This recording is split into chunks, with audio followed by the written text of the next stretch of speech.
പാവങ്ങൾക്ക് സ്കൂളിൽ പോവണ്ടേ സർക്കാരെ, നിതീഷ് കുമാറെ എന്നതാണ് ചോദ്യം. നമ്മുടെ വോട്ടർ സൈക്കിൾ ഡയറി വീണ്ടും യാത്ര തുടങ്ങുകയാണ്. ഇത്തവണ ബീഹാറിലൂടെയാണ് യാത്ര.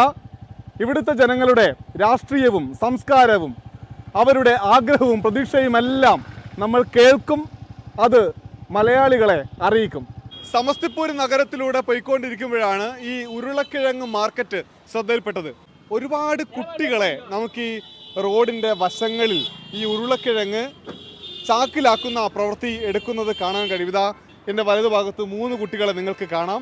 ഈ കടയിൽ ആകെ 6 പേരാണുള്ളത്. ആ 6 പേരിൽ 3 ചെറിയ കുട്ടികളാണ്. क्यों स्कूल नहीं जा रहे?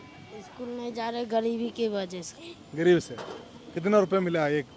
एक बोरा के 8 रुपए। सब जो है ना गरीब बच्चा सब है, पैसा 2 रुपया के चक्कर में इधर चले जाते। कितना रुपए मिला? वो एक बैग का 8 रुपया इन लोग को मिला। 8 रुपए.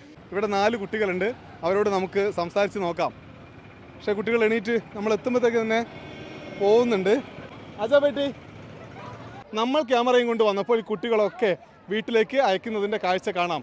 बच्चा सबके पेट नहीं भरे है तो मजदूरी का अपन खाए है। मजदूरी नहीं करे तो कथी खेते? गरीब आदमी के जितना सियान की मिलती है उतनी बच्चों की मिलती। ഇതാണ് ബീഹാറിലെ സമസ്തിപൂരിലെ ഒരു തെരുവിൽ നമ്മൾ കണ്ട കാഴ്ച. കുട്ടികളെ കൊണ്ട് പണിയെടുപ്പിക്കുന്നു.